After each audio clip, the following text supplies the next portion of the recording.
ನೀವು ಅರಸು ಅವರ ಒಂದು ತೃಣಕ್ಕೂ ಸಮಾನ ಇದ್ದೀರಾ. ಅವರ ನಡೆಯಲ್ಲಿ ನಿಮ್ಮ ನಡೆಯಲ್ಲಿ ಸಿದ್ದರಾಮಯ್ಯನವರು ಸೋಲಿನ ಸರ್ದಾರ, ಸ್ವಾರ್ಥ ಮತ್ತು ಕುತಂತ್ರ ರಾಜಕಾರಣಿ. ರಾಜ್ಯದ ಮುಖ್ಯಮಂತ್ರಿಗಳಾಗಿರ್ತಕ್ಕಂಥ ಸಿದ್ದರಾಮಯ್ಯನವರು ವೈರಾಗ್ಯದ ಮಾತುಗಳನ್ನು ಆಡಲಿಕ್ಕೆ ಪ್ರಾರಂಭ ಮಾಡಿದ್ದಾರೆ. ವಾರದಲ್ಲಿ 7 ದಿನ ಇದೆ. ಸೋಮವಾರ, ಮಂಗಳವಾರ, ಬುಧವಾರ, ಗುರುವಾರ, ಶುಕ್ರವಾರ, ಶನಿವಾರ, ಭಾನುವಾರ ಅಂತ.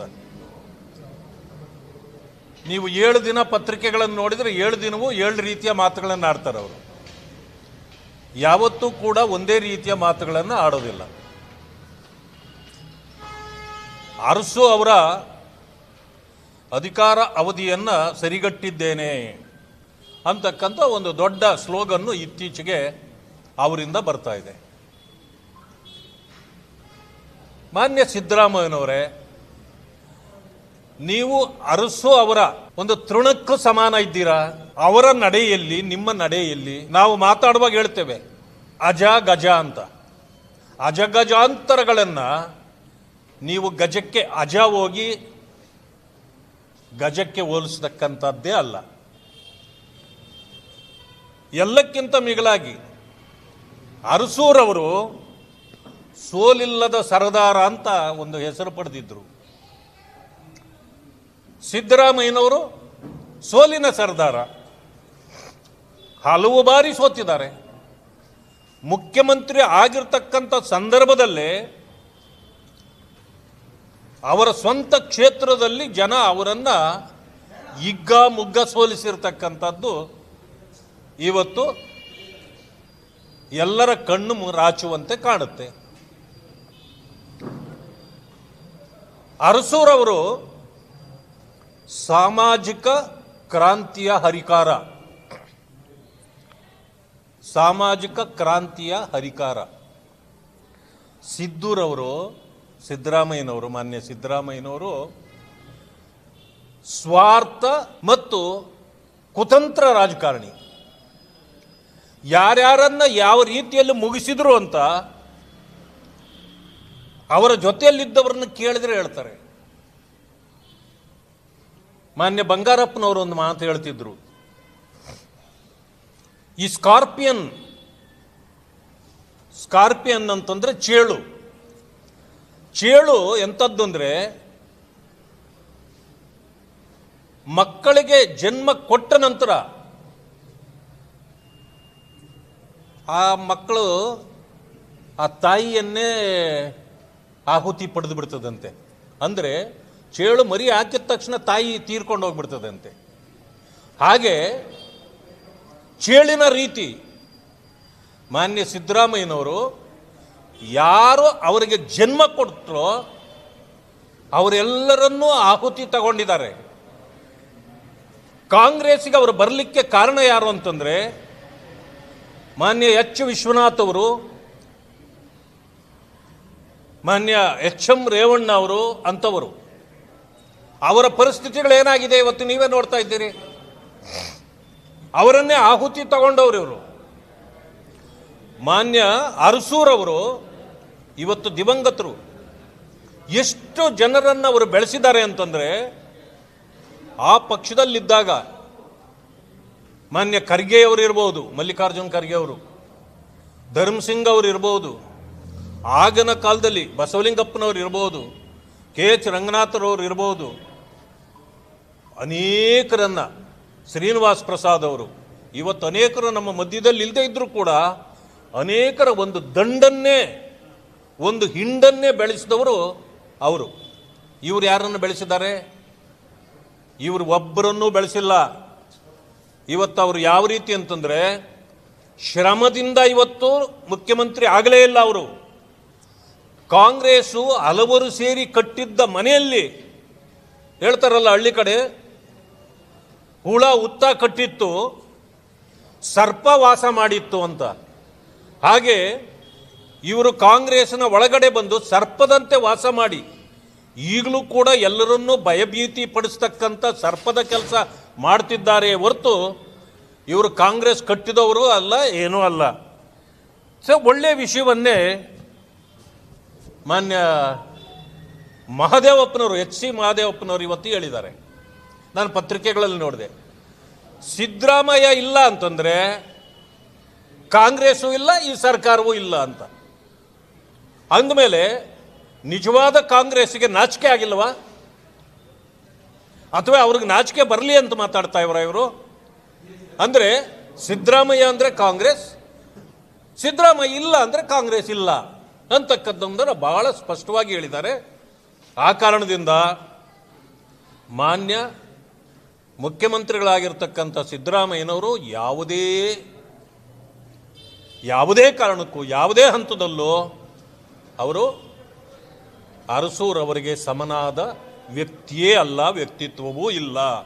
ಅವರೊಬ್ಬ ಸ್ವಾರ್ಥ ರಾಜಕಾರಣಿ ಅಂತಕ್ಕಂಥದ್ದನ್ನು ಹೇಳಬಹುದು. ಆದರೆ 7.5 ವರ್ಷಗಳು ನಾನು ಆಡಳಿತ ಮಾಡಿದ್ದೇನೆ ಅಂತ ಜಂಬ ಕೊಚ್ಕೊಳ್ತಕ್ಕಂಥ ಅವರು ಮೊದಲ ಅವಧಿಯಲ್ಲಿ ತಾನೇ ಸೋತರು, ಸಾಧನೆ ಏನೂ ಇರಲಿಲ್ಲ. ಈಗ ನೋಡಿ, 5 ಗ್ಯಾರಂಟಿ ಬಿಟ್ಟರೆ ಬೇರೇನೂ ಸಾಧನೆ ಇಲ್ಲ, ಅಭಿವೃದ್ಧಿ ಇಲ್ಲ. ಜನರು ಇವತ್ತು ಸಂಕಷ್ಟಕ್ಕೆ ಸಿಕ್ಕಿದ್ದಾರೆ. ಲೂಟಿ, ದರೋಡೆ, ಕಳ್ಳತನದಲ್ಲಿ ತಾವೂ ಕೂಡ ಇದ್ದಾರೆ.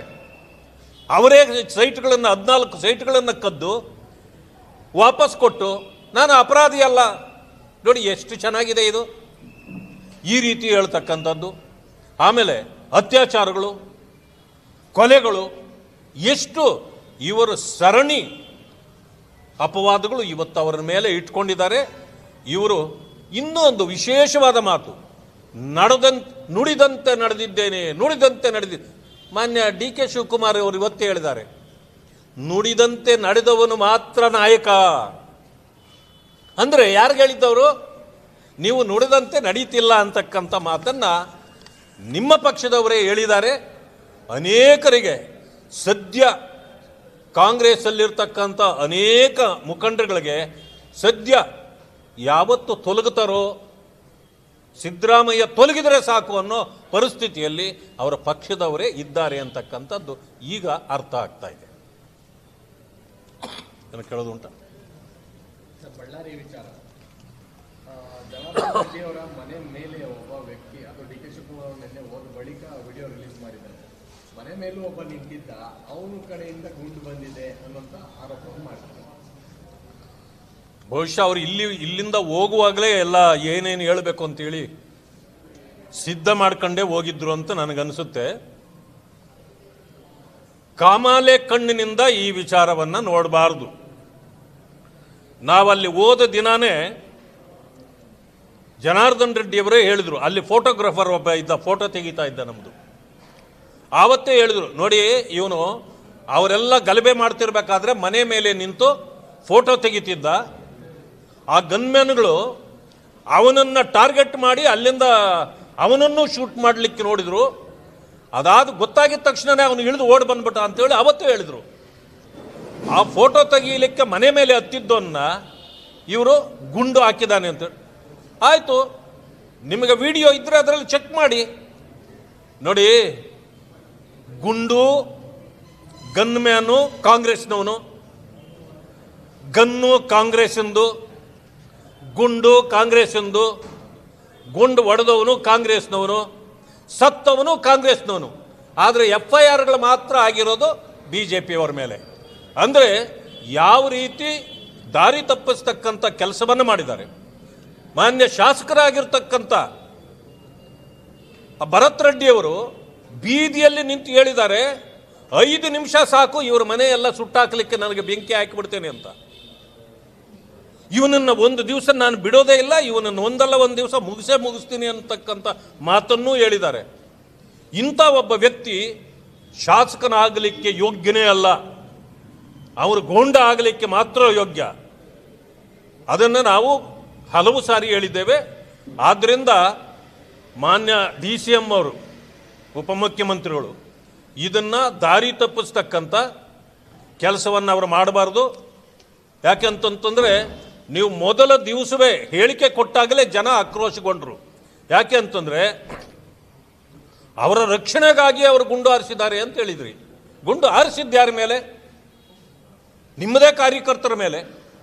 ಅದನ್ನು ನಿಮ್ಮ ಕಾರ್ಯಕರ್ತನ ನೀವೇ ಸಾಯಿಸಿ 25 ಲಕ್ಷ ಕೊಟ್ಟಿರಿ.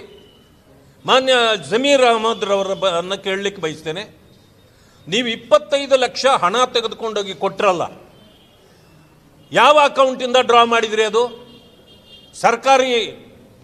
ಸರ್ಕಾರದ ಖಾತೆಯಿಂದ ನೀವು ಯಾವುದೇ ಹಣವನ್ನು ಆ ರೀತಿ ತಗೊಂಡೋಗಿ ಕೊಡಲಿಕ್ಕೆ ಸಾಧ್ಯವೇ ಇಲ್ಲ. ನಿಮ್ಮ ಅಕೌಂಟಿಂದ ಕೊಟ್ರ ಅಥವಾ ಸರ್ಕಾರದ್ದು ಅಂತ ಹೇಳಿದ್ದೀರಿ, ಅದು ಸತ್ಯನಾ? ಸತ್ಯ ಆದರೆ ಕ್ಯಾಶ್ ಹೆಂಗೆ ಕೊಟ್ರಿ? ನೀವು ಚೆಕ್ ಕೊಡಬೇಕಾಗಿತ್ತು. ಆಮೇಲೆ ನಿಮ್ಮ ಕಾರ್ಯಕರ್ತನ ನೀವೇ ಸಾಯಿಸಿ ಸರ್ಕಾರ ಯಾಕೆ ಹಣ ಕೊಡಬೇಕಾಗಿತ್ತು? ನಾನು ಹುಟ್ಟಿದಾಗಲೇ ನಾನು ಶ್ರೀಮಂತನಾಗಿ ಹುಟ್ಟಿದ್ದೀನಿ ಅಂತ ಹೇಳಿದಿರ್ತಕ್ಕಂಥ ಭರತ್ ರೆಡ್ಡಿ ಅವ್ರ ಕೈಲಿ ಕೊಡಿಸ್ಬೇಕಾಗಿತ್ತು.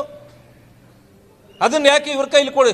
ನಮ್ಮ ಸರ್ಕಾರದ ಹಣ ಕೊಟ್ಟರೆ ನೀವೇ ಸಾಯಿಸಿ ನಿಮ್ಮ ಕಾರ್ಯಕರ್ತನ್ನೇ ನೀವು ಸರ್ಕಾರದ ಹಣಕ್ಕೆ ಯಾಕೆ ಕೊಡಬೇಕಾ? ಪಕ್ಷದಿಂದ ಕೊಡಬೇಕಾಗಿತ್ತು. ಇದೆಲ್ಲ ಮಾಡದೆ ಅಪಾದನೆ ಮಾತ್ರ ಭಾರತೀಯ ಜನತಾ ಪಕ್ಷದ ನಾಯಕರನ್ನ ಮಾಡ್ತಕ್ಕಂಥದ್ದು ಸರಿಯಲ್ಲ.